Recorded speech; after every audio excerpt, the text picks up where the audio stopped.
You know, as usual, for those of you who have been here before when I was here, I'm eager to get to the dialogue part of this where we can deal with what you want to think about instead of having to guess at it in a long, ruminating, direct presentation. That having been said, I will spend some time trying to prod you in the direction I'd like you to go with your questions. And when we get to the questions, you'll find that nobody in America is better at receiving questions than I am. I'm a little weak on giving answers, but I'm wonderful at receiving all sorts of questions. I think the last time I told you that I was always in a position where I had to brace myself for introductions because for reasons I'm not fully able to explain, over the years, introductions have savaged me, inadvertently most of the time, but occasionally deliberately. The worst that ever happened to me with Pat Moynihan and President Reagan. But recently I had a reminder of how difficult introductions can be for the ego. This actually happened. You may recall that in 1994 I was elected a private citizen by the people of the state of New York. And I was given the option of keeping the security. That's a privilege that they offer former governors, at least for a while. And I said, no, I'd rather, go back to the streets where I came from. And I enjoy, frankly, the privacy and the freedom that comes from not having people on your tail all the time. But inconveniences come too, especially when you're accustomed for 12 years to people doing everything for you. And so there I am in Kennedy Airport having to schlep like everybody else on the way to San Diego. And I'm online waiting for a plane, and behind me, a few people back, a couple, well-tanned, nice-looking, a woman and a man. I guessed they were Californians. The tan had something to do with it. Their eagerness to leave New York had something to do with it. And the woman was kind of looking at me and then turning to the man with her and then looking at me again. And I thought I'd relieve her curiosity. And so I turned around, leaned over, and I said, "How do you do, madam?" And shook her hand. And she said, "Aren't you were in politics?" Yes, I was in politics.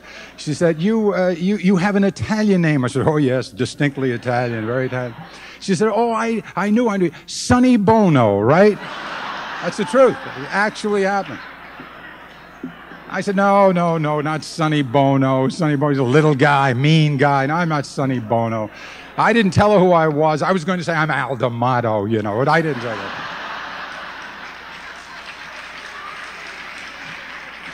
And I didn't say to some people we all look alike, although I was thinking it. I didn't say that at all.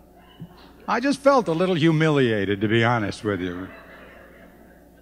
But tonight, Susan Engel got the name right, and I'm delighted, especially tonight, because the name means more to me tonight than it has in a while, because the name was used over and over earlier today on East 13th Street at Genesis Housing, where the Vice President of the United States came to pay homage to this wonderful idea, which is Genesis Housing, and to some people called Cuomo. Andrew Cuomo, Maria Cuomo Cole, my daughter, who now runs this project. Andrew Cuomo thought it up, brought it into existence. He's now an assistant secretary at HUD. And Matilda Cuomo, who has a mentoring program there. And some of you may be familiar with the word quell. Well, I was quelling all through this. It was a wonderful day, and I felt reassured by it, reinvigorated by it, not just because they were saying nice things about the people in my family. I've grown accustomed to that over the years. But because the idea of what was happening was being honored. And the idea of what was happening is very important to this country. Ethel Kennedy was there as well. She was there with Matilda. And she joined in because this affordable housing program was being renamed for Robert Kennedy. And that meant something too. That kind of thing hasn't happened a lot in recent days in our politics. It's not happening at all in the campaign, not even from the Democratic side. People saying that, maybe you can do some good things with government. Maybe it's not true that government is always bad or always fails to improve things. Maybe every once in a while government can light the fire of responsibility, and someone that needs help then having inspired responsibility, give them a little hand and produce a good result. That's what relief was before AFDC, Aid to Families with Dependent Children. There was relief at the time of the Depression. There was relief when Andrea Cuomo came from Italy, a ditch digger who was illiterate, ignorant, had no friends, had no job. There was relief. We'd give you bread if you'd work for it. Work on a project for the people of this country, and you can earn your shelter and your bread. Not a bad idea. It was all right for Andrea and Immaculata, my mother, and it got them started. And Genesis works even better. It's set up in some previously abandoned buildings with a small grant, actually, from state government. Now it's paid for by tenants who used to be jobless but have been helped to find work with some training and some education.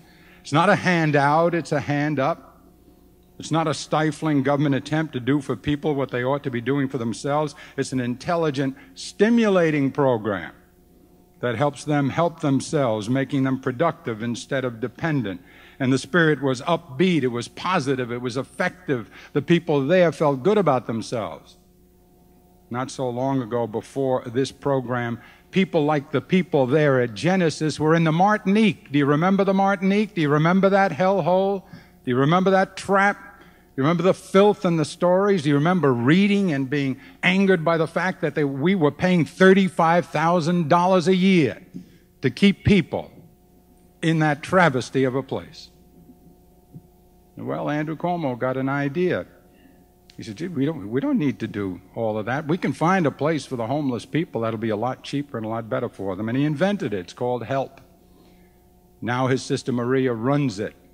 And the affordable housing program was an outgrowth of that. Altogether, a very good thing. Take my word for it. The vice president's no fool. He wouldn't have tread on this dangerous ground where words like progressive were being used. And if you listen closely, even somebody in the back whispered just once when I walked in, a liberal. You know, but he didn't say it loud. The vice president knew that this was a particularly good program. And so I felt good about it. But think about it. Have you heard that kind of talk in the campaign anywhere? No. What you hear from both sides is big government. The era of big government is over. Now, the era of big government that doesn't work should be over. Of course it should. It should always have been over. It should never have started. Who wants big government whose only virtue is it's big? We don't want big anything. We don't want big linemen who can't tackle. We don't want big basketball players who can't put the ball in the hole. I don't want a big wife who can't cook and be nice with me. I don't want anything that's big. There's no virtue in just being big. I understand that. No, but it's a symbol for something else. What they're really saying is we don't want any government. And the less government, the better. And that's popular. As a matter of fact, what's popular right now, let's be candid. I'm a Democrat. I'm with Clinton. He has to win because he's much closer to the truth than the other side. There is no question about that.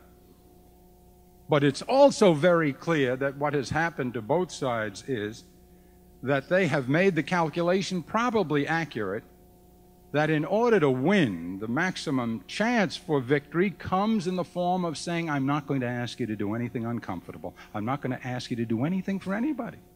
And I'm not going to ask you to give anything up. And when you hear from me, it will be either innocuous or it will be giving you something. But never will I ask you to take less than you're currently receiving.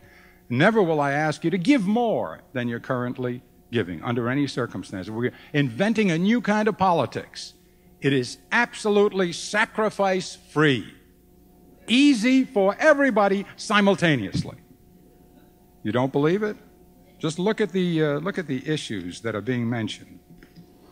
My favorite has become same-sex marriage.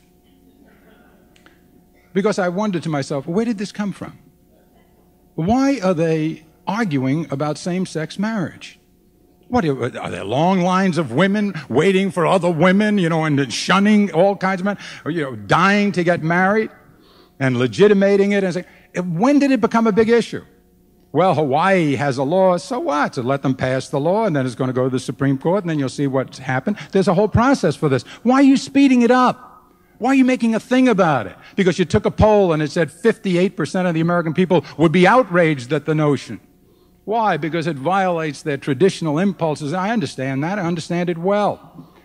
And so they used to make rules like that and use issues like that when blacks and whites first decided they were both human beings, maybe sufficiently so that they could live together in a married condition. That shocked a lot of people. That's unnatural, they said. It wasn't meant that way. God didn't mean it that way. And it became an issue that got used opportunistically, and I think that's what's happened with same-sex marriage, too. Wherever you are on it is for another time. But why did it have to be such an urgent issue? Aren't there more important things? Aren't there 47 million people without health care? It was 37 million when we tried curing the problem a few years ago. And now it's only getting worse. Aren't there roads and bridges that are deteriorating? Isn't there a little girl right now somewhere in a street in South Jamaica, outside at 4 years of age in the rain because there's nobody home to care for her? Isn't it true that little girls like her are growing up all over America? You've heard me describe them, 2.5-year-old toddlers out in the streets of places like South Jamaica, surrounded by pimps and prostitutes and debasement of all kind, growing up without ever having heard the sound of an orchestra, but familiar already with the sound of gunfire? Isn't that happening every day? Don't they grow up to be 13, not know what to do with their life, so they make a baby because it's the best thing they can think of?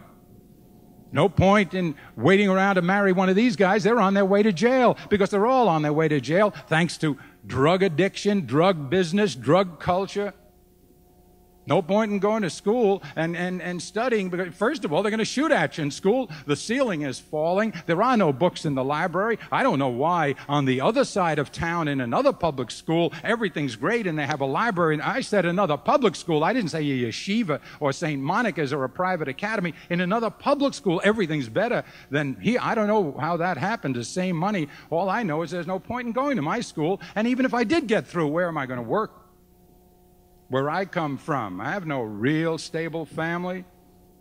I'm black or I'm a Latino or I'm a poor person. I come in this culture. You know, it must be that there's no place to go. Look at all the people who are surrendering and doing drugs here. Just go see the prisons. 61,000 prisons Cuomo built. More than all the governors in history of the state of New York together. 61,000, and my people are in them. So what's the point? Let me make a baby.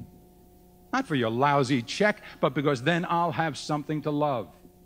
And something maybe that will love me in her naivete. Now, she learns differently pretty quickly. Isn't that a problem? Social Security, isn't that a problem? Isn't it going to go away by 2013, or did they make that up? No, they didn't make it up. You know, they're going to take care of me, my children, and people that age. They're going to earn and take care of my Social Security. But when they're 65 years of age, there aren't going to be enough people to take care of them. We all know that. What are we doing about it? We've known it for years. Well, you can't talk about that because you're going to have to ask people to do inconvenient things. How about Medicare? Same problem. Happens sooner. Healthcare costs are multiplying dangerously. What are you going to do about it? Well, the healthcare bill might have helped a little bit by getting people into coverage, getting them in early, so that you didn't have to pay for 37 million people, or most of them, in emergency rooms where the cost is more expensive. You didn't have to pay as much for acute care because you wouldn't have the need for as much acute care, because if everybody was covered, they'd be getting preventive care, and they wouldn't get to acute care, a lot of them. But we lost that battle, so isn't that something we ought to be dealing with? Isn't the environment still a problem? I don't hear you talking about any of them. I did hear you talking about 4.3 cents on a gallon of gasoline. Big argument. What is the argument? They took 4.3 cents from you with a tax. We're going to give it back to you. Hey, listen, I'm not the smartest guy in America, but I'm no fool either. You mean you're going to repeal the 4.3 cents tax on a gallon of gasoline? That's right. We're going to repeal it. And that money's going to come back to me. That's right. May I ask you a question? Sure, go ahead, Mario. How do I know that money's going to come back to me? Why should the guy give me the 4.3 cents back? Is there a control on the price of gas? You think of my father in his grocery store, if they suddenly told him, Andrew, you're selling those potatoes 5 pounds for a quarter. 5 pounds for 25 cents. That's what it used to be. In big black crayon on a bag, on a stick. You put the stick in the bushel of potatoes. 5 Libras, remember? 5 LBSs, 25 cents. Now, you're charging 25 cents, Andrew, because you paid 15 cents, right? But I'm going to tell you, Andrew, now you're only going to have to pay 9 cents. You can give 6 cents back to the customer. Forget about it. What, are you kidding me? Why should I give it back to the customer? Well, we took the tax off. It's not. Just keep your mouth shut. They're used to paying 25 cents. Fine, they'll pay me 25 cents. My father wouldn't have given it back, and the oil company's not going to give it back. But it's a great issue. It sounds like a great issue. There are a lot of them like that. School uniforms is a good one, right? What are you going to do about the education problem? Rudy Giuliani has 90,000 people without school uniforms. Well, what'll that do? What, are you kidding? They'll look terrific as they stand out there waiting for a desk.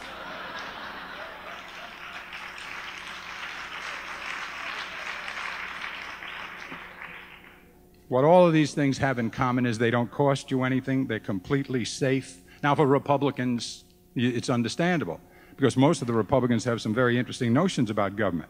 See, their basic understanding is that if you need government, you don't deserve it. You know?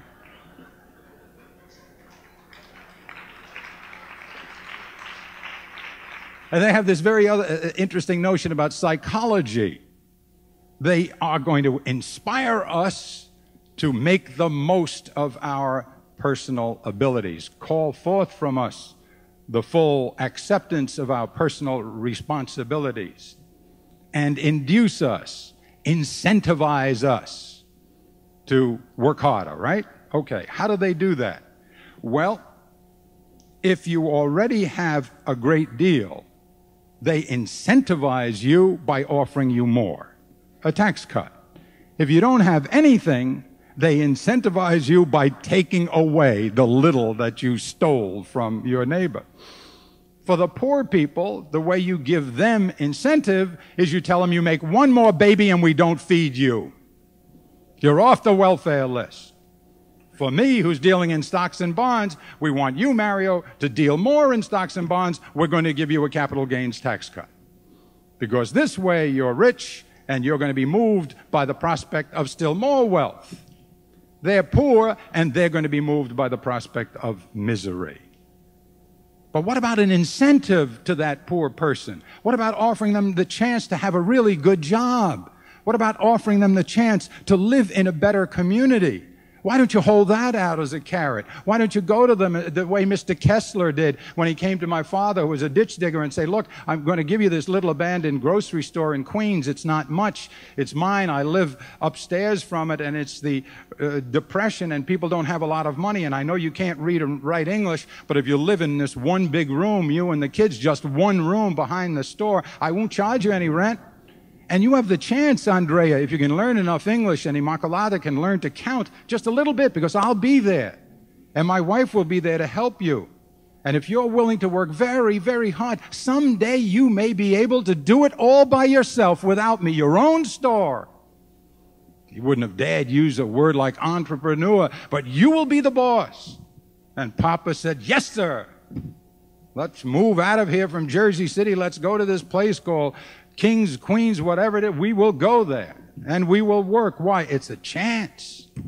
It's a chance. Yes, I'll make a fool of myself. Yes, I'll be humiliated because I won't be able to speak the language to the people who come to the marble counter.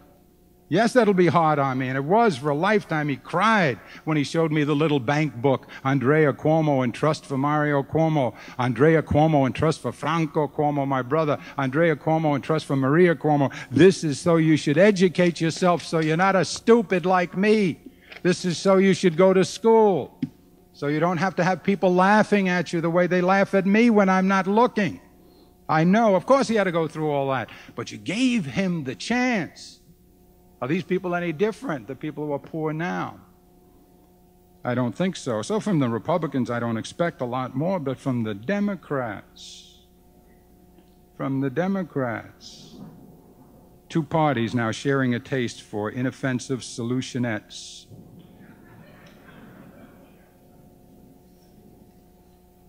What do you do about it?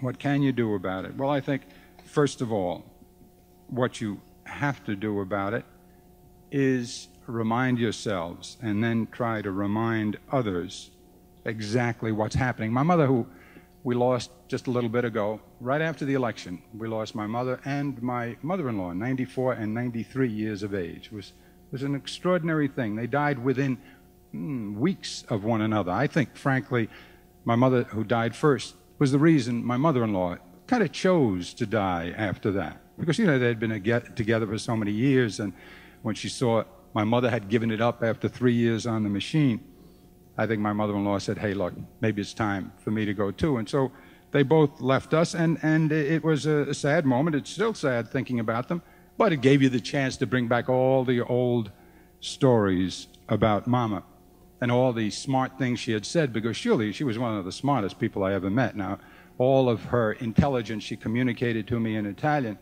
but she said wonderful things, like, for example, you know, she was talking about divorce. Everybody's getting divorced. People in the family were getting divorces.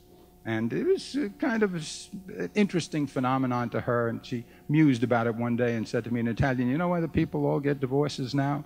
And the old people like your father and me, we didn't get divorces. No, Ma, why do they get divorces now? She says, because now when they get married, they think they're supposed to be happy. You know, if you think about it, it's right, isn't it? I mean, if that were the test, you have to be happy all the time. Of course you wouldn't stay married. I mean, how long would it last? Maybe a week. And she also said this. She said, you know, you can reduce the formula for doing anything in life to 2 steps. Now, the first step is decide exactly what it is you're trying to achieve. Decide exactly what your objective is, but have it very clear in your mind. Have no ambiguity about it. Be sure that this is what you want. You want to be a baseball player. You want to own a store. You want to be an artist. You want to get married and have a family. Whatever it is, put it in your mind and be absolutely sure, and nothing competes with it. You got that? That's step 1. Decide what you want to do. Step 2, do it. It was wonderful. And she said, you know, then the hard thing is step 1. Incidentally, it's getting harder and harder for people, right? Because they don't have what your parents had, what my parents had, and a little bit of what I had, which is necessity, which, you know, showed you the road. You didn't have the choices. You didn't have time to figure out what to do. Kessler told my father, I'll give you a chance to do a grocery store. That's it. That's the best offer I've got. I'll take it. Thank you. You know, no options. Now the kids all have options. Young people have options, and it's hard to make up your mind. First thing to do about where we are in America, decide what you want to be as a nation. Decide what your problems really are. And then, if you can, decide you wish to do something about it. So take a good, hard look at America. Where are you at this moment? Well, you're the greatest nation the world has ever seen. There is no question about that. We're greater than it was ever imagined we could be. Probably greater than the Founding Fathers ever imagined we could be. Nobody expected a miracle like this one, certainly not after only 200 years. Put together this refuse, this rabble, this disparate group of people from all over the world. A lot of them not educated, a lot of them criminals, ex-criminals, some of them fine, noble people, but for the most part, you know, common folk who speak different languages or different colors, come from different cultures, and then you say, we're going to try something unique. We're going to ask you to create a government that has the power at the bottom and sends it up, instead of starting with a king and an army, starting with an inherited monarchy. No, we're going to do it a different way. We're going to let you people, all mixed up, polyglot, not educated, all of you, you're going to decide how to run the place. And everywhere in the world they looked and said, fools, fools. You couldn't possibly do it that way. And when they got to the Depression in 1932 and the Civil War before that, people said, yeah, we told you, you're not going to make it. See what's happening to you? Well, we made it. Shocked everybody. So we're the greatest. But there's never been an engine of opportunity like this place. There's nobody as comfortable as we are anywhere. You know that. You've traveled. You know everybody wants to come here, or almost everybody, and not a whole lot of us want to go somewhere else. So there's no question about our grandness, our historic magnificence. That's clear. But we're not nearly what we should be. We're not nearly what we could be. We're not nearly what our strengths and our gifts call for. We have 40 million poor people. we have 50% of our working people making under $35,000. Only 4% of the people make $100,000 or more. And the more people who get rich, incidentally, we have more millionaires and billionaires than ever. That's very good. I'm all for that. More millionaires and billionaires than ever. Mama was right about that, too. I think I told you about Mama and this one, Fortune magazine. She sees a face on the cover. She couldn't read it, but she saw that face. She recognized it. She knew it was Italian. And she said to me, Chi è? It was Lee Iacocca. I said, Lee Iacocca. I'm Italiano. I said, yeah, he's Italian. She said, well, what was he doing on the magazine? I said, he's making $15 million a year and he's complaining. He says it's not enough. She said, what does he do for $15 million in Italian? I says, he makes cars for Chrysler. She looked at me, she says, what's the matter? You can't make a car? I was the governor of the state of New York. I was her baby. I was the first Italian-American governor in the history of this place. I'd look at Ma, I'm the governor. It was my second term. You know, I forget about it. See, to Mama, she didn't come here, you know, committed to being middle class for the rest of her life. No sin in being rich. Now, Lee Iacocca, his people came from Tuscany, boy, and he made it. That's wonderful. Go all the way. That's the American instinct, and that's very good. And so the more millionaires and billionaires we make honestly, that's fine. That's a sign of success. But right now, CEOs are making 150 approximately times what the workers are making. It used to be about 34, 35, 36, 37 times what the workers are making. That gap is growing immensely. Kevin Phillips some years ago wrote a book, The Good Republican, about the middle class is going nowhere. The people who aren't poor enough to be on welfare but not rich enough to be worry-free. Most of us, I guess, middle class, you work because you have to. We're going nowhere. From 45 to 75, when I was a young middle-class person, absolute assurance of ascendancy. I knew that the harder I worked, the higher I'd go. I knew for sure that I'd be better off than my mother and father. And they knew it too, and it was one of the things they were working for, that the next generation will have it better than us. It was called the American Dream. It started right after the Second World War. It ended rather abruptly in the early or mid-70s for a whole lot of reasons. But it was what made the 50s and the 60s so glorious for so many of us. You didn't have to worry. You could marry Matilda while you were still in school. And when Papa said, how could you? You have no money. Pa, you've got all scholarships. It's all right. If I can get through to law school, you know, they'll pay the way. And you're going to have babies. I know I'm going to have babies, Pop. That's why I'm getting married. But I can handle it because when I get out there, boy, there's no stopping you. You know, if you're educated, Pop, you can go all the way in this place. You could do 2, 3 jobs if you wanted to. They were there. You could make everything you wanted to make. Why? Because the United States of America was the only mega economy in the world from 45 to 75. Everybody else had been laid low by the Second World War. You made all the things of value. You sold them. You were the maker and the seller. You were the creditor and the lender. You were the banker. You called your own shots. You could snap your fingers and declare interest rates around the world if you wanted to, basically. That's all gone. Now think of it.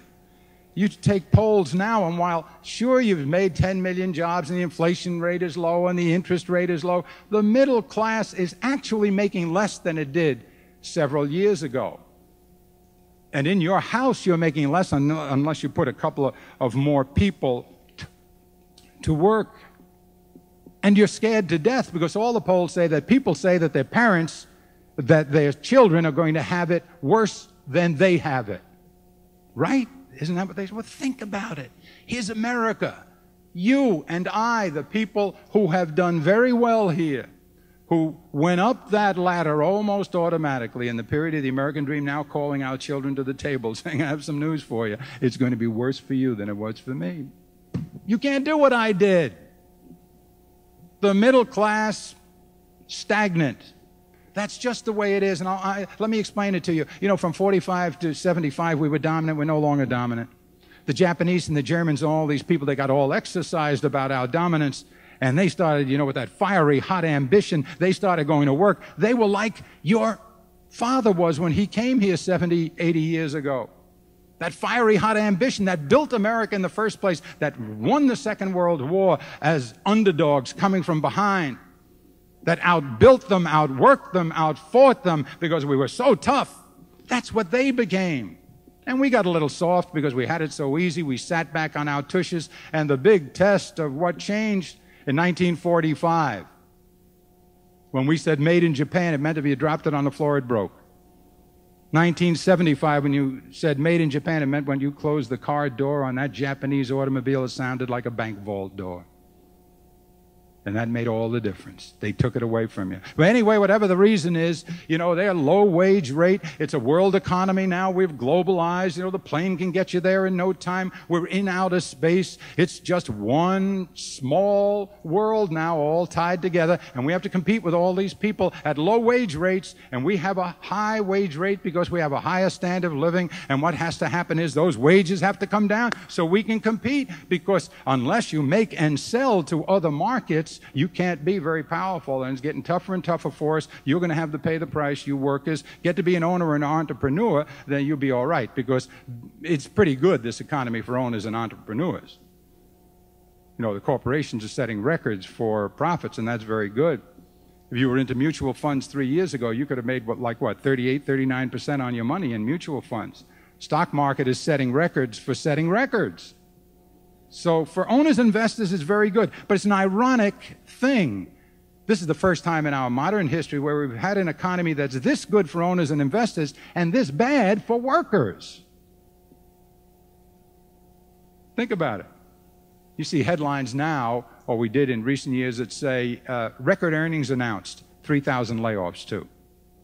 Now that you never saw before. You saw Bethlehem Steel closes its doors in Lackawanna because steel is lost to America. It's going off somewhere else, and so 10,000 workers are down. So the company went down, you went down, but now the company's going up and you're going down, and some of the workers think the company's going up because I'm going down. And that's new. That's new to America. And the poor people, they're getting poorer. What are you doing about the middle class problem? Nothing. As a matter of fact, if you listen very closely to both the Democrats and the Republicans, they seem to be saying there's nothing you can do. What do you mean there's nothing I can do? Read Thoreau's newest book. Now, he's a brilliant guy from MIT, a really brilliant guy, but unless I read that book incorrectly, he analyzes what's happening and says, in effect, there's nothing that can be done. What do you mean there's nothing that can be? Well, you can't intervene in the free enterprise system. It'll only make it worse. There's nothing we can do. You mean the middle class has to stay stagnant this way? Well, yeah, for the foreseeable future. No kidding. I'm not an economist. I don't understand. But you're really telling me it can't be done? No, you can't mess with you just can't. What are the Democrats saying? Bob Reich, remember the Secretary of Labor? He says, we ought to do some things here. We ought to go to the corporations. You say this gap is too big. We ought to find ways to move some of that wealth. Or maybe we ought to have education and training. No, you can't do any of those things. That's big government. And anyway, it looks like the wages are going up a little bit. What are you talking about? We're still behind 1987. People are making less than they did in 1987. 50% of the people are making $35,000. 75,000, only 7.6 people in the United States of America are making more than $75,000. How are they going to have families? They're never going to have a Mario Cuomo and Matilda Cuomo family. I did that on $32,000. 5 kids, a Bel Air Chevrolet, a Cape Cod, and trips to the Amish country. You can't do that again. That's gone. I don't want it to be gone. I want it back. It can't come back. You can't do anything about it. You can't do anything about the poor except castigate them, shout at them. Tell them we're going to cut their welfare. If you make one more baby, if you don't work after 6 years, 5 years, whatever it is, and we don't care what your excuse is. You could have had 2 jobs, 3 jobs. If you're out of work after 5, you forget about it, you're off the rolls. Excuse me, would you explain to me what are you going to do with that? And the immigrants, the legal immigrants, they're off right now. What? Well, the legal immigrants, what do you mean? You mean the people you invited here who are legal, who are waiting to be citizens? Yeah. Well, what do you mean they're off? Well, if they lose their job and they don't have another job, they don't get anything. What about their children? Forget about it. Very little for them. But excuse me, just explain to me, why are we doing that? Oh, because if you tell them that, they'll find jobs. Where will they find jobs? You mean all of them now could really be working, but choose not to? They have the education, they have the opportunity, they have the training, they have the instinct, they know how to wash themselves, they know how to wash their bodies, they know how to show up, they know how to handle a computer. That's all there. They're just choosing not to work for the lousy money we give them here in New York City, where their housing allowance is less than it would take you to park your car in a garage for a month. And you're telling me they're doing that deliberately. That's all. And there's nothing else you can do. No. Your daughter is an anorexic. Your son is a drug addict. And they tell you on the same day, and you can barely stand the pain of it and the sadness of it. How can it be? I've worked so hard. Matilda, geez, how do you do that? This can't be. Well, you better take care of it, Mario. Well, I'll take care of it tonight. And you just push this kid into the room and say, listen, you bum. They tell me you're on the stuff, the real stuff. A drug addict. Do you know how hard your grandfather worked? Do you know how hard I worked? Let me tell you something, pal. The next time you smoke a Chesterfield cigarette, you're out of here. You're gone. You're no longer my son. I don't recognize you anymore. I'm going to teach you responsibility. You got it? And you won't eat, you throw up. What is this stuff? Baluma, balima, bala. What is this stupid stuff? Here's a chopstick. You eat it. Right now. And if you don't, you're gone. Out of here. I don't want to hear anything from you. You got it? You two bums? Thank you. You put your jacket on, go back to Matilda. I took care of them. What'd you do? I taught them a lesson in responsibility they will never forget. Really? Is that what you would do? Or would you fall to your knees when you found out and say, Lord, where did I go wrong? What am I doing wrong here? Why should this kid be behaving that way? What wrong signal did I send him? What confusion is there in her mind? Maybe she has a medical problem. Maybe I did something. Maybe I behaved badly. Maybe I twisted her somehow. Maybe this environment is doing it to her. Maybe the fact that I sent that little girl to live in South Jamaica with people piled on top of her with no real opportunity, with a family structure that didn't exist, and showed her pimps and prostitutes and violence. Maybe that's why she wants to make a baby. Maybe I'm at fault for the way I let her live.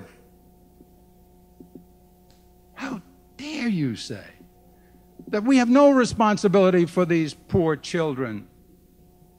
They're the only ones who are responsible.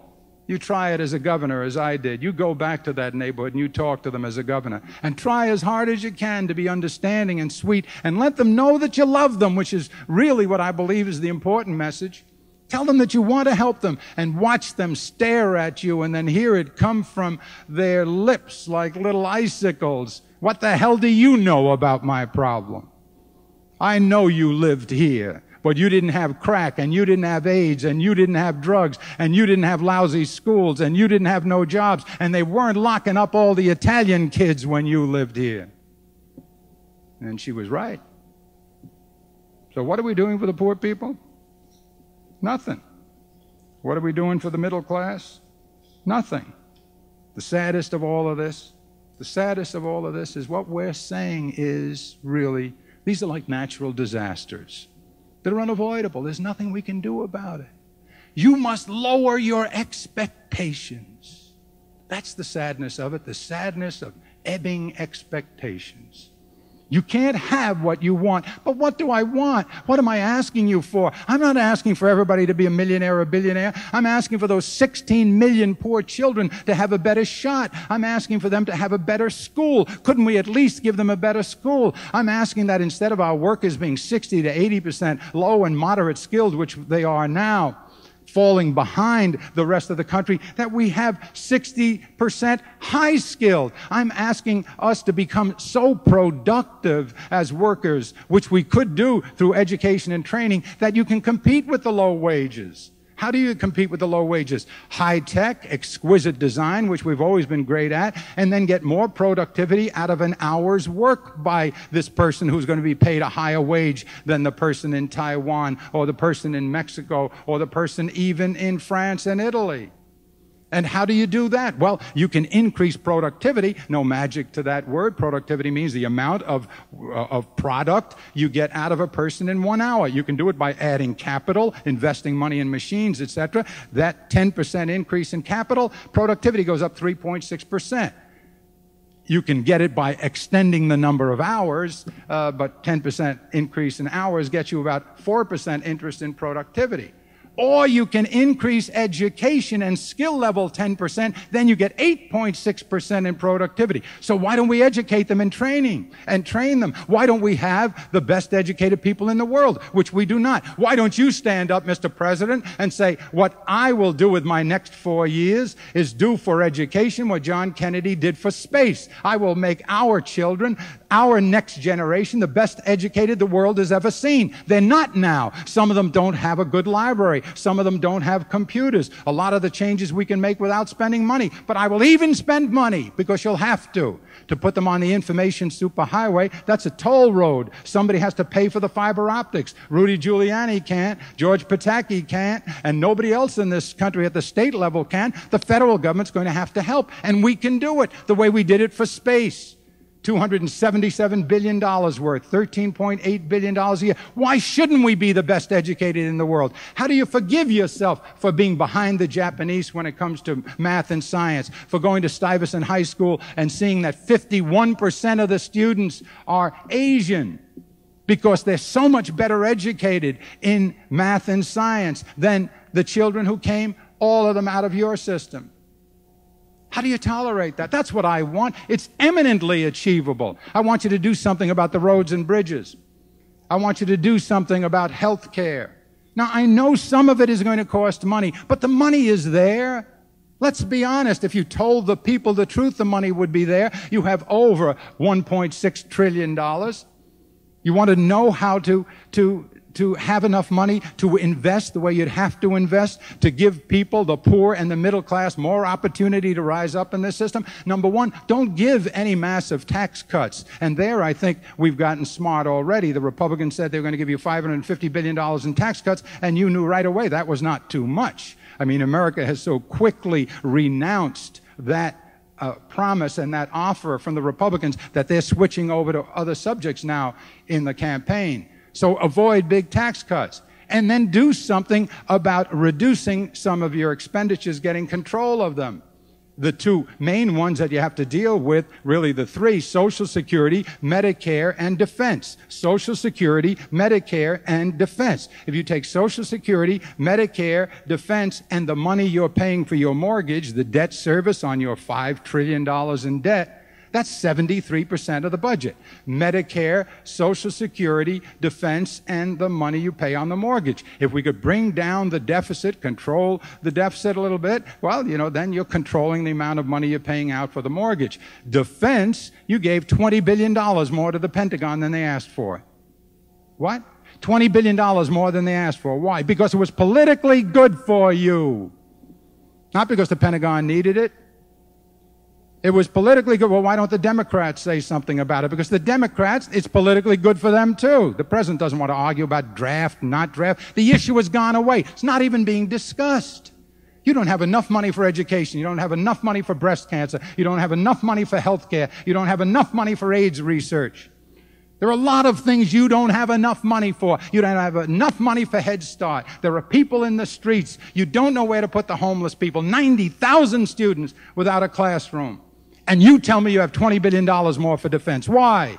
Because the only part of government that you think works is the part that can drop a rocket down a smokestack. Make a war if you have to. That you can handle. How dare you? And when did you hear anybody raise the question in this campaign? When did you hear them talking about the cities? When did you hear them talking about what must be done? You haven't. And you won't, but you should. Because the money is there. Social Security and Medicare, what should you do about that? Do me a favor, read the Daily News tomorrow. I have a little column in it that says Social Security and Medicare, you obviously have to deal with them, and you have to deal with them in a hurry, and I hope when Clinton wins, which he will, that's the first thing he does. Social Security and Medicare, what you have to do is talk about one principle to begin with. And it's going to get you into trouble. I know every time I talk about it, it gets me into trouble. And that is you have to put needs before wants. It's very simple. When you did Medicare in 1965, you gave Medicare to everybody, whether they were Donald Trump or some struggling 65-year-old. Everybody gets Medicare. Why? You didn't want to argue about middle class, poor, and cutting lines. And you were the mega economy. You were the richest nation in the world by far. You had no big debt. You had no deficit problem. You were doing fine. You could afford to say, okay, everybody gets the Medicare. You can't afford it anymore. You have a tremendous debt, a tremendous deficit. You can't afford to give me the same Medicare that I would get if I were absolutely destitute. Why should you? Why should you, if I've been lucky enough because of the miracle of this country to make the money to provide my own health care? Shouldn't you at least say, look, Mario, I don't want to jolt you by taking away this freebie all at once. I'll give you a little bit less. And if it's Social Security, I'll give you a little bit less in the COLA. I'm not saying something that's going to make it hard for you when you're old. Not at all, Mario. You'll do very, very well. But I can save a whole lot of money just by making little reductions in the money that goes to the people who don't really need it. Incidentally, it won't affect you, Mario, because all of this is going to be done prospectively, so you'll live out what's left of your existence. We give you the next 10, 15 years, you'll be all right. Forget about it. We're not even talking about you. We're talking about people like you who will be ready for it because they will have been told. Don't call it a means test because that jangles everybody's nerves. Call it putting needs before wants. This is a want. This is not a necessity for you. So maybe you change the age of Social Security. It won't affect you. Those of you who are there already, it will happen gradually as you did it in 1984. You can save a ton of money. You can save billions of dollars in Social Security and Medicare and then do something about defense, for God's sakes. At least limit yourself to what the experts say that they should have.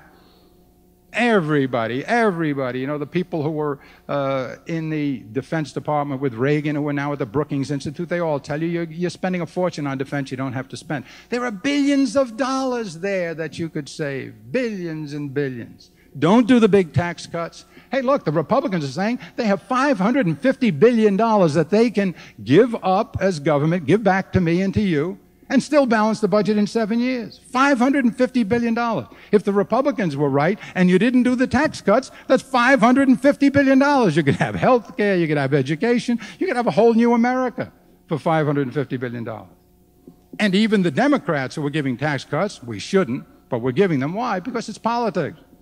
Because if they give tax cuts and we don't give them, then they're good at tax cuts, we're not, so we'll give you tax cuts too. But you're Democrats. You know that these kids are going without. You know that the middle class is going nowhere. You're telling us you can't do anything about it. Of course you can. Of course you can intervene in the free enterprise system. Listen, from the Constitution for almost 100 years, the first 100 years of America's life, we were told you couldn't do anything about women and children who were working almost like slaves. You couldn't do anything about a worker who had 6 children and who lost his hand in an unprotected machine because the owner didn't give a darn about that worker, and now he can no longer work. There's nothing you can do for him. He depended upon the generosity of the people in his village or some private charity. But there's nothing government can do. Couldn't you give him a little something? Oh, no. There's nothing in the Constitution that says that. Constitution does not say, love one another. It does not say, help the person who loses his arm. It does not talk about charity. It says freedom, opportunity. It's not in the Constitution, therefore we do not do it. And it's not good for America. No workers' compensation, no unemployment insurance, no Social Security, no Medicare, no Medicaid, no civility. Let them die. And they did.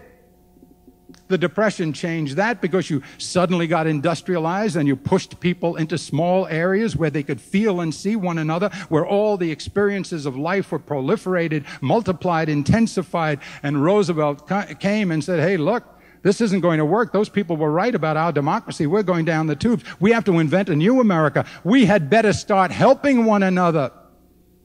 We had better start creating programs. Yes, you're doing well. You're still doing well. Fine. Don't mind me. But I'm going to take a little bit of your wealth to create a program, a WPA program, to put people to work, make them work, make them work. We're very responsible people, but we'll give them a little bread, give them a little dignity. We'll save America. And they did. But they were told for 100 years, it can't be done. You're a bunch of communists, a bunch of socialists. Medicare and Medicaid, it can't be done. But it was done. Before them, they told the people who came here in the beginning, it can't be done. They told Andrea and Immacolata Cuomo, it can't be done. If they had taken a poll in Nocera Inferior, Provincia di Salerno, before he left, what is your chance of making it in America? Forget about it. He'd be on a mountain somewhere, or I would, in Salerno, strumming an Italian banjo. We never would have left. This whole place is a miracle created against the probabilities by a whole lot of people who were told it can't be done. And now they're asking me at the end of my life, after I have enjoyed every fruit that this place ever produced, when I have had all the good luck in the world, Mario, relax, keep your mouth shut, don't get aggravated. The middle class are not going to go up the way you would like them to and the way you did. The poor are going to have to learn to live in their misery because there's nothing more we can do. We cannot afford it. $20 billion, yes, more than the Pentagon asked for. Yes, we can do that. Hundreds of billions of dollars in tax cuts, yes, a lot of it even for guys like you, Mario, who don't need it. Yes, we can do that. But no, we can't do anything about the poor and the middle class. I don't believe it. I don't believe it, and I don't think you should either. You know, Matilda had a birthday yesterday. I won't tell you which one it was, but, you know, and she was all depressed. I told the kids, I said, for God's sake, forget about the damn flowers. Would you do me a favor? Send the flowers to somebody who's sick. Don't send them here for Matilda's birthday. But they sent the flowers anyway. And I had to go all through that. No, you look great. Everybody says you look wonderful. You know, you're not getting old. Boy, you're on the, I had to get off the dance floor. I can't keep up with you. Boy, you're moving around with all those new stuff.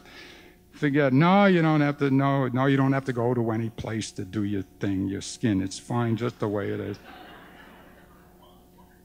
And I said, beside, Matilda, you come up with a new idea every day.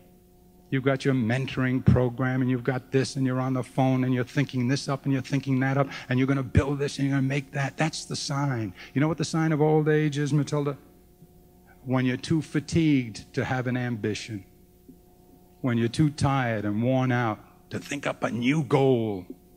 When you don't feel like doing it anymore. I watched a film of this softball league in Florida. See where these 80-year-old guys play? They have a 70-year-old league, an 80-year-old league. 80 years old, and I'm watching him on television. A little cap guy hits the ball, does those little baby steps down to first base. I said, look at this guy. You know, and then they interview this fella. You had to see this interview. Now, I don't know how old this guy was. And he said, so, Charles, a lot of people die in the dugout. Yeah, they die. Had a guy. Died right next to me. They were sitting right there, just keeled right over. It's gone. How do you feel about that? He said, well, what the hell? The guy was 83, 84. He says, you know, that happens to you sometime. And then he tried to make a single a double, boy. That can get you, you know, when you try to stretch that extra base. Well, what about you? He said, oh, yeah, it could happen to me. And you're not distressed? He said, can you think of a better way of going? He said, no, I'm telling you, I'm going to play. What I want is one more home run. I said, can you, and the guy says, can you hit a home run? He says, yeah, you got to get lucky. You got to get it between two of these guys. He says, and if I'm really lucky, when it goes between them, maybe they'll die. You know? And I said, wonderful, that's what I want. I want to die throwing a hook shot as the ball goes through the basket, you know, and the lights go on. Say, you win by 1 point. Whoop, you drop dead and it's over. But I want to go out with an ambition. I don't want to do that. And for America to be saying to itself, we're too old. We're all used up. We can't do these things. It's too much, too liberal, too progressive. How sick that is, how wrong it is. Do not go gentle into that good night. God forbid, rage against the dying of the light. Dylan Thomas. Yes, sir, that's the way I want to die. And I'm old. America's just a kid, 16 years old, in a world where the nations around them are 80, 70, 60, 50. We're just kids. We're only 200 years old. We haven't even begun, for God's sake. We're the greatest nation the world has ever seen, and we did it with one hand tied behind our back. We didn't use our women fully. We made our blacks animals for much of our history. We're just now giving them a full chance to produce, and they haven't had a full chance yet. Imagine when the African Americans are given their full opportunity, when women are given their full opportunity. Imagine if you could save 20% of the people who are now in jail, get them off drugs and make them productive.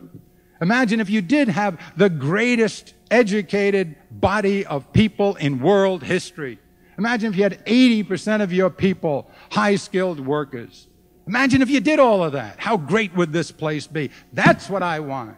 That's the ambition I want. Maybe they'll die when you hit the ball between them. One more home run. That's what we should be asking for. What do you think? Thank you.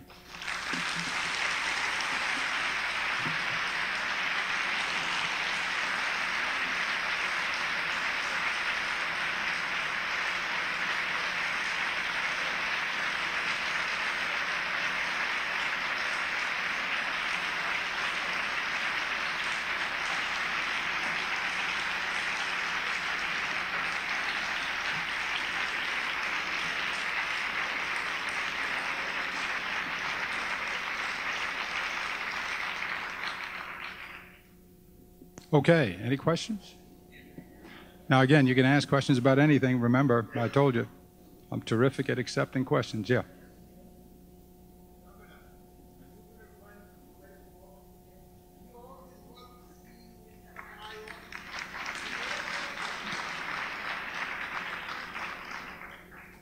Why is it that I suddenly feel like one of those two guys chasing the ball in the out? I think I miss public service. I said that to somebody last night at America Online.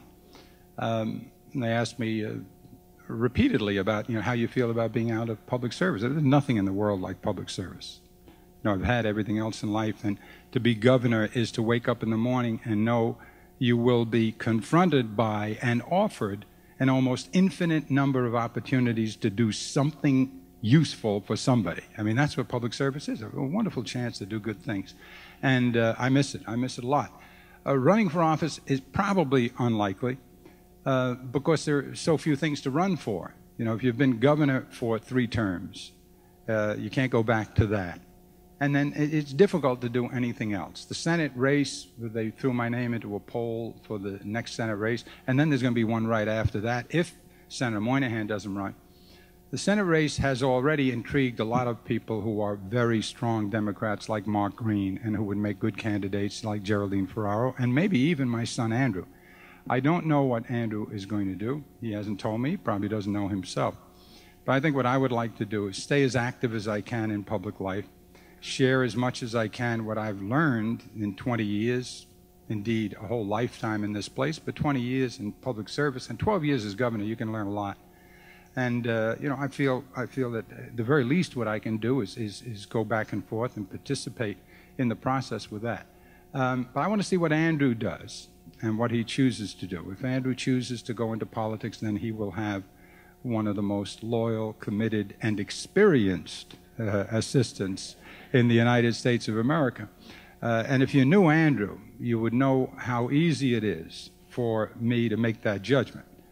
He has all of his mother's great gifts. He's much smarter than I am. He was my campaign manager in 1982. He's a much better political person than I am. I said this about him today introducing him. There are some people I have met who are very, very good at conceiving ideas, but not so good at implementing them. Management is not their forte. There are other people who are dynamite. If you give them an idea, they can put it together, they can organize the team, they can manage, they can implement. But they're not so good at thinking up ideas. Andrew's one of the very few people I've met who can do both. He really is wonderful at conceiving. He conceived the program for the homeless people called HELP. which brought all sorts of social interventions in and put them in housing for 7 to 9 months and got them ready for outside life and kind of prepared them for a transitional housing program. And he built it. He worked his way through the tortuous bureaucratic and fiscal and economic bureaucracies and got it done. And now his sister, Maria, is running it with 3 children, too. So I want to see what Andrew does. He would be better at it than I could ever be. And having witnessed a lot of the mistakes I made, he could probably, do it with less pain than I experienced. So that's. But I love public service. Yes, ma'am.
No, I agree with you. I think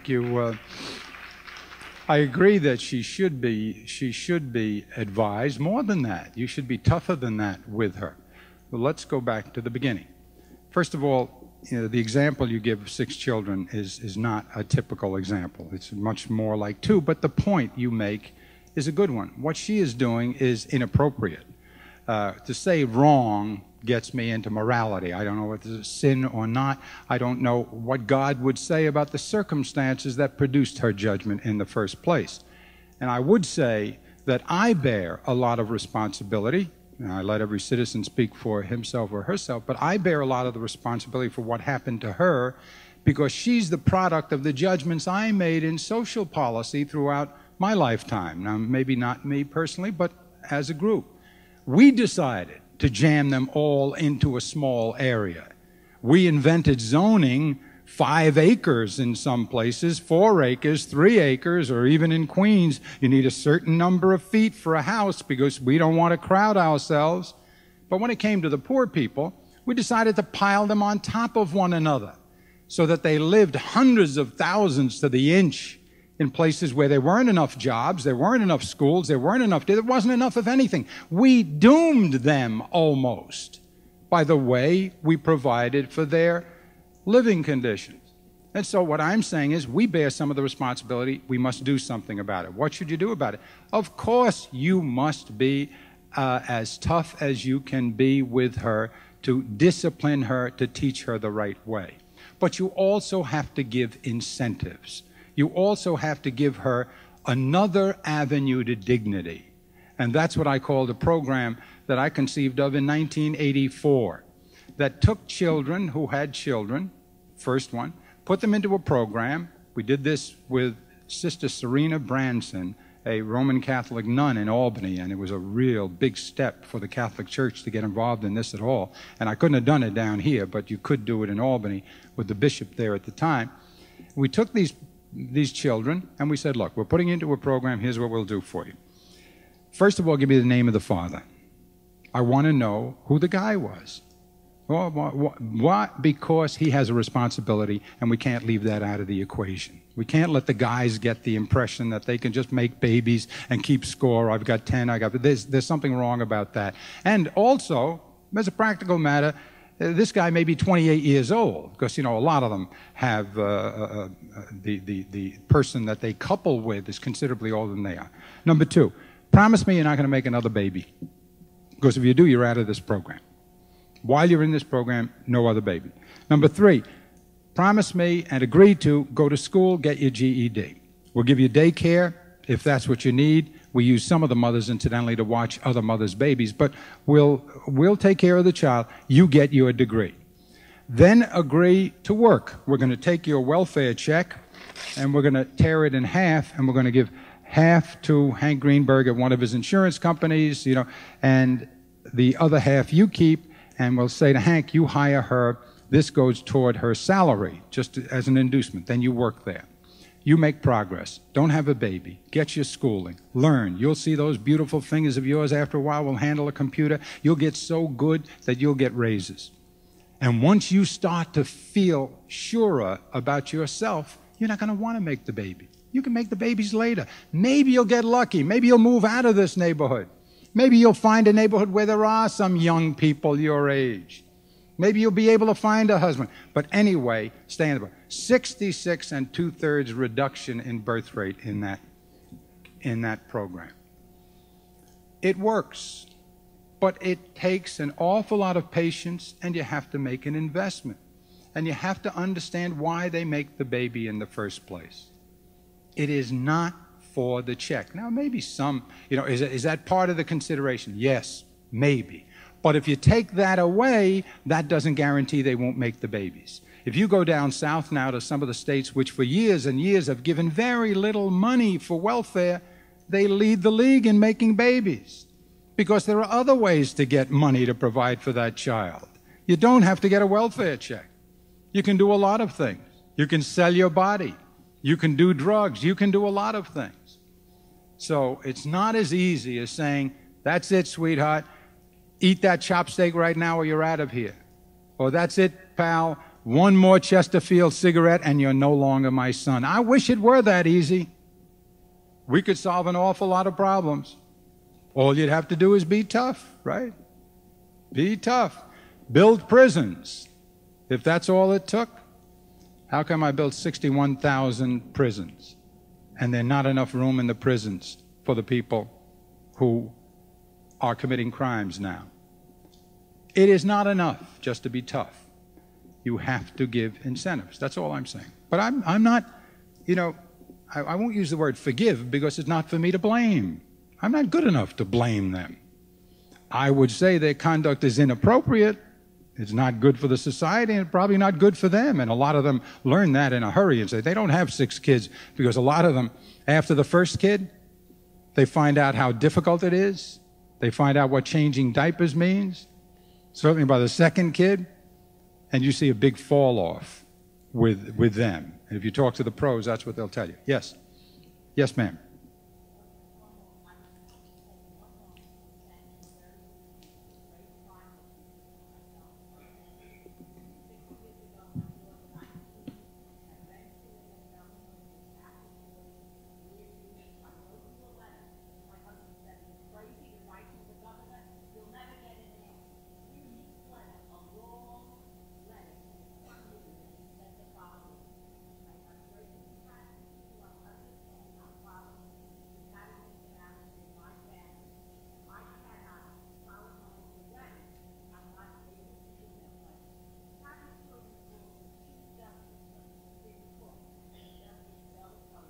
Joe Bellicose, right?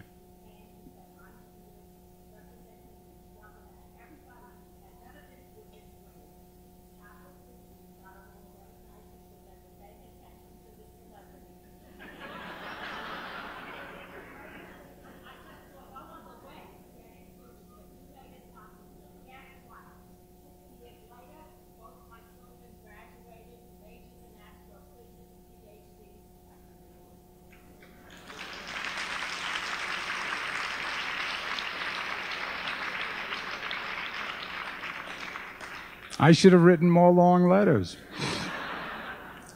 Thank you very much. Yes, ma'am.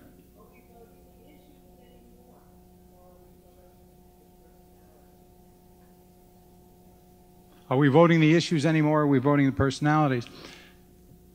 one of the, I believe one of the big problems we have is that fewer people are voting than should, and the people who are voting aren't studying the issues and don't know the issues the way they should. That's not true probably of the group here. See, 92nd Street Y, incidentally, I don't know if you know what you are, but those of us who know this place and know it from the seats out there and from the stage up here, a lot of us, like myself, go all over the United States of America. And when you talk about culture, etc., and they want to talk about New York, I said, you should go to the 92nd Street Y. You are an extraordinary bunch of people. The people who come to this kind of thing here in New York are way ahead of most of the population in the United States of America. That doesn't mean we're better. It might mean we're luckier because we have the surroundings. You've got the Y. You've got a lot of people who will come and share with you. But you know a lot more about the issues than most people take the time to learn. And that is a serious problem.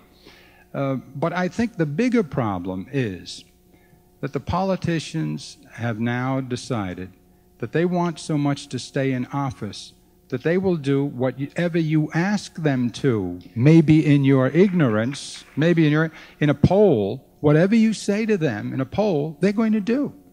Why? Because they want to stay in office, even if they think you're right. Therefore, when they take a poll and it says, if you don't give tax cuts, then we're going to kick you out of office. If you don't give us a death penalty, we're going to kick you out of office. If you don't, even if they're against the death penalty, against the tax cuts, they're going to say, give them the death penalty, give them the tax cuts. That's what they want. This is a bad example, but to the extent that leadership requires that you take people down an unpopular path, we are losing that altogether. The shepherds are becoming members of the flock. You know, they're going where the sheep want to go. They ask the sheep, where would you like to nibble tonight? That's where we go, you know. And that's all right until you get to the edge of the cliff. And that's what's happening in the country. You know, think of it this way. Popularity has become the suffocating criterion. Popularity is all that counts. Now, can you be a really good teacher without occasionally being unpopular with a student?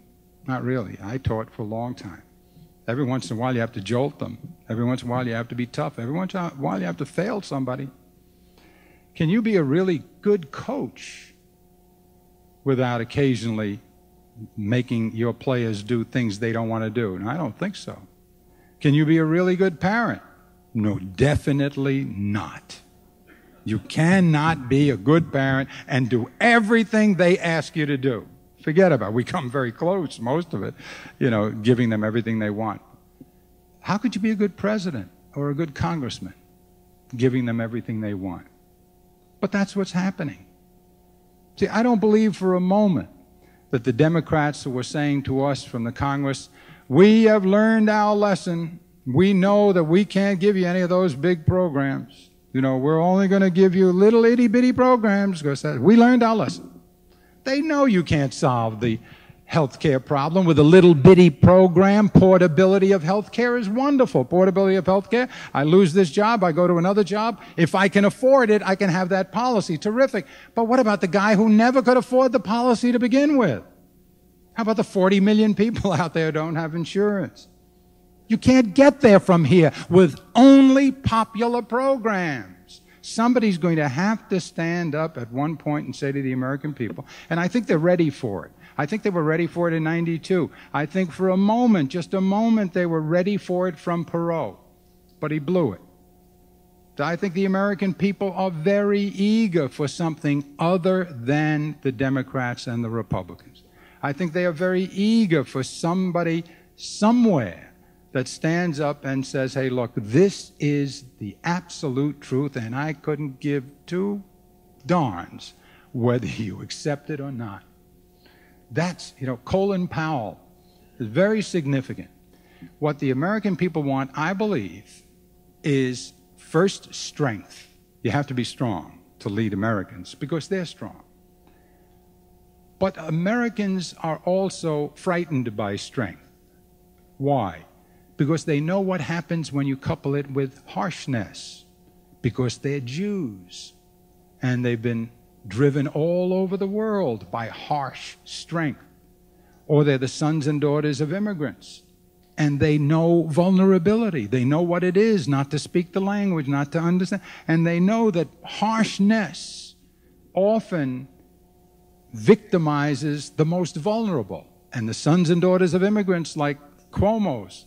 I mean, I remember, I'll never be able to shake the impression of my father in tears. The only time we ever saw him cry was when he talked about education. The man's vulnerability, couldn't write the damn language. Now that stays with you. And he came from a place where probably for 1,000 years and more, he and my mother's family had to live off the ground. They had to survive on that mountain in Salerno somehow. I mean, there was never an easy moment for them. You do that for 1,000 years, and it creates a kind of vulnerability. So we are leery about strength. That's why Gingrich went down so fast. He was perceived as harsh strength. What do we want? We want strength with sweetness. That's Buddha. That's Maimonides. That's, for me, Jesus. That's Eisenhower. That's Colin Powell. Strength? Of course. He's a general. Are you kidding? He's a general. Look at him. He must be strong. But he's sweet too. Why? He's black. He's vulnerable. He had to fight his way. Believes in affirmative action. Believes in the welfare. Has the courage to say, look, you're going too far. Sweet strength. That could win. That could win. They saw Perot as strong. But then some eccentric behavior, and, you know, he blew it. No, I like him. I really like him. Can I tell you a story about Perot? Do you have time for a story about Perot? 1991, only Republicans are speaking to the Fortune 500 in Charleston, I think, or somewhere down south. Charlottesville or Charleston, I forget. And so they invite me to speak, and I went and I spoke, and they put it on C-SPAN. And it was a speech about the economy. And I came back and had a phone conversation with Ross. I saw that speech. I thought it was a great speech on the economy. I said, yeah, well, Ross, it's the same speech you'd give. You know, it said the same thing. I came for a capital gains tax cut, investment credits at that time, talked about dealing with the deficit. And I said, geez, Ross, I really wish you would talk about this a lot. He said, well, you talking about it, you're doing pretty good. I said, yeah, but when I talk about it, I'm a politician. They think I want to run for president. I'm not running for president. And, you know, and so, but I'm not credible because I'm a politician. You, on the other hand, made $1 billion or whatever it is. You know, you've never run for office. Everybody trusts you. You have to speak about it. You should be on the Larry King show. Well, I was on Larry King's show, but he won't put me on again. I said, why not? He says, well, he says, once is enough. I said, let me talk to Larry. Hello, Larry. Yeah. When are you coming to my show, Mario? He's an old friend of mine from Brooklyn. I said, I don't want to go on your show. You got to have Ross Perot. He says, what do I have to have Ross Perot for? I had him. I said, because he's credible on this subject. We're all politicians. Nobody believes us. We have to make the economy the issue. This guy can do it. Yeah, but he wants to run for president. He doesn't want to run for president. He told me he doesn't want to run for president. Put him on one more time. Please, Larry. No, I don't want to put him. I the hell with you. I'm never going to go on your show. All right. He said, but next thing you know, you'll break my kneecaps. He's always making fun about Italians, Larry said. So he puts Perot on the show. Now, I don't know if you remember the show, but Ross was on the show, and somewhere in the first quarter or something, they started asking questions, and somebody said, why don't you run for president? Well, I don't know. If you put me on a ballot in 50 states, then maybe I will. And Larry said, time out, you know. And he said to Perot, what, in the break, he said, well, you told, he said, well, I didn't say I was running. I believe the man did it from his heart. I don't believe he went in with a plan. I believe what happened is some guy said, will you run? It occurred to him, if you put me on the ballot in 50 states, I'll run. I really do. And that's the way he ran. But I think what your question was, are we on the issues? No, we're not on the issues. We're not even close to the issues. Everybody knows it. That's the irony here. I mean, if you stop people in the street, even people who haven't had the chance to learn the issues, but if you stop them and spent an hour and had a cup of coffee with them and said, may I go over something with you? Because I know a lot about this stuff. I've had a chance to study it. Here are some problems. You know, the working class. Over 90% of the people in this country either are not working, although they want to, they're poor and unemployed, or are working, but are struggling. Like half of them make their families, I'm not talking about individuals, $35,000 or less. Now, by the time you take the taxes out, How do you live? How do you send your kid to college? How do you do your health care? How do you take vacations? How do you get a house? How do you have any degree of comfort? How do you do it if you want to have a family? I said, now that's the problem.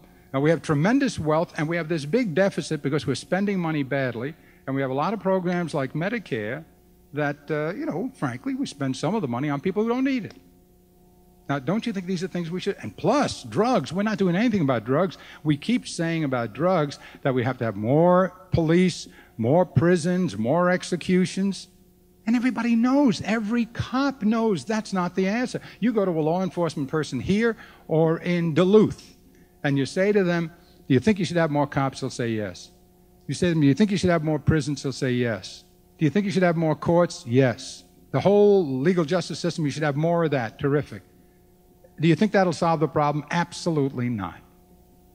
It says the only way to solve it is from the demand side. You have to stop the kids and the others from wanting to take the stuff in the first place. And that means you have to affect their motivation. And that means you have to discipline them, yes. Instruct them, teach them, yes, every way you can, that drugs are bad. But then you have to give them alternatives. You have to say, look, this drug is going to lead you into a terrible way of life. Here's another avenue to dignity. Here's an alternative. The best thing you could do for the kid from South Jamaica right now, if you had to pick one, a beautiful new school. You've got a family here of experts. You've got the Frushas down here. I don't want to embarrass them. Sandy never objects to having his name mentioned, but Sandy Frusha is here. He was in charge of the school construction authority that we created. You ask Sandy what the disaster is in our schools now. Best thing you could do for kids in this place in South Jamaica, give them what you gave Colin Powell, Bill Clinton, even Bob Dole from Russell, Kansas, and Mario Cuomo, a good schoolhouse with a library, with teachers, with a civilized size, with a good education. That's the best thing you can do. And everybody knows it. You said that to people that all understand. Last question, last question. Yes, sir, last question of the night. Here we go.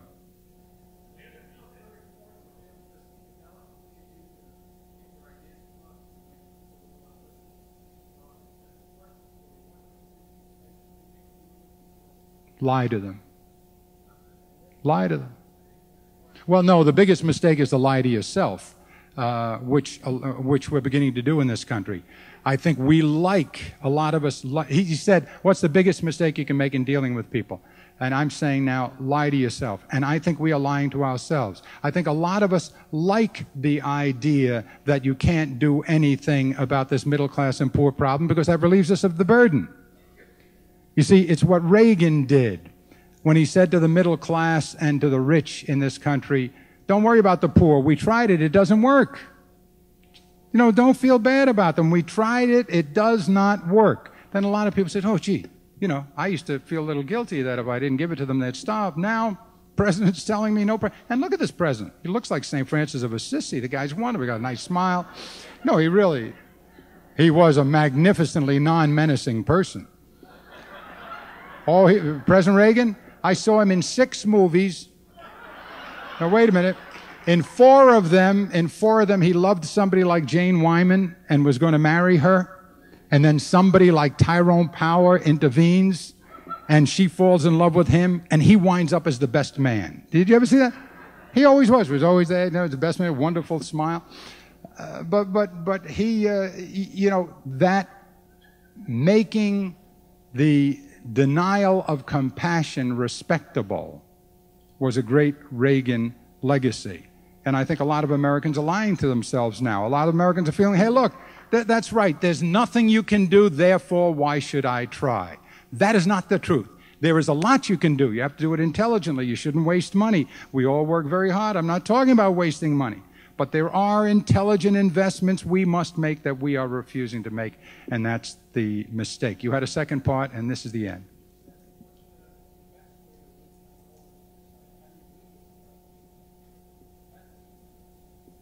I really don't know. I just lost an election, remember?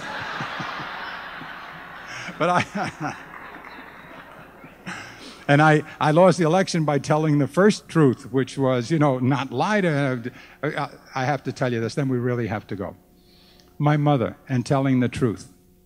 I'm running against Ed Koch. It's a very old story. I'm running against Ed Koch. It's 1977. He's going into the senior citizen centers. He lets me go in first. The first question they asked us, it was son of Sam, Berkowitz. Berkowitz was killing little girls. First question always was death penalty, and I would say, well, I'm against boo, and the old people, they call me names and they curse. And then Koch would come and he says, he's against the death penalty. I'm for the death penalty. That was all over, So my mother comes to me, and she says in Italian, you don't want the death penalty. I said, no. She says, Koch, he won the death penalty. I said, yes, I know. A woman came to me in the store and says, how come your son is so big and so strong, he's so stupid and so weak? You have to have the death penalty. You have to kill them. They're animals. I said, Mom, please don't talk that way. And I'm against the death penalty because, boo. I gave her, the whole litany. I hit her with everything. And she says, I don't care. Koch, you're going to win. You're going to lose. You got to be for the death penalty. I says, I won't do it. Do you want your son to twist his soul to win this election? She says, you don't have to lose. I said, what do you mean I don't have to lose? She says, here's what you do. You tell him you won the death penalty. After you win, forget about it. Thank you very, very much. Thank you.